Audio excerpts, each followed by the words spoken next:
प्रदेश सरकार के कैबिनेट मंत्री योगेंद्र उपाध्याय पहुंचे फिरोजाबाद, जहां उन्होंने सपा सांसद रामजीलाल सुमन पर राणा सांगा पर दिए हुए विवादित बयान पर पलटवार किया। योगेंद्र उपाध्याय ने कहा, जिन्हें चलने का सलीका नहीं वो रफ्तार की बात करते हैं।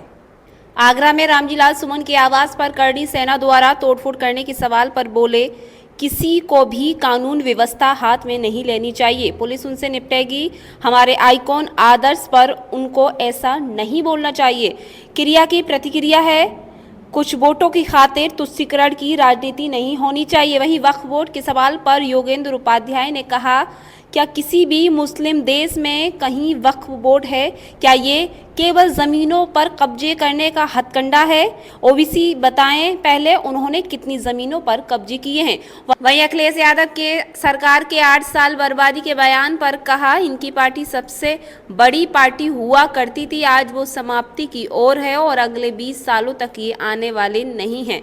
हम तो तीसरे नंबर की पार्टी थे, आज सबसे आगे हैं। हमारे शीर्ष नेतृत्व के सुशासन से आज हम यहाँ तक पहुँचे हैं। वहीं प्रदेश सरकार की उपलब्धियों का बखान करते नजर आए सरकार के उच्च शिक्षा मंत्री योगेंद्र उपाध्याय। देखिए हमारी खास रिपोर्ट में।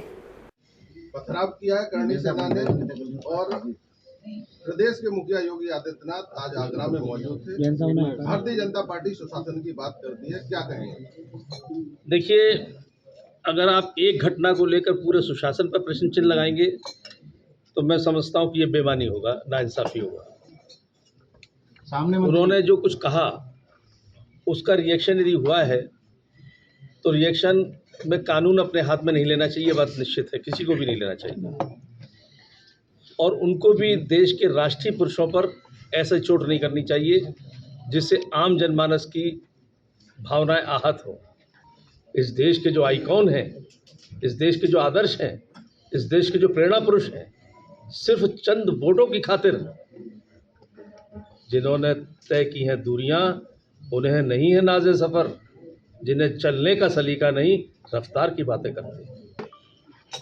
उन्होंने अभी तक दिखावे किए, इसलिए हमारे असलियत को अगर ये भी दिखावा आप लोगों को लगता है, आप तो समाज के बीच में से हैं।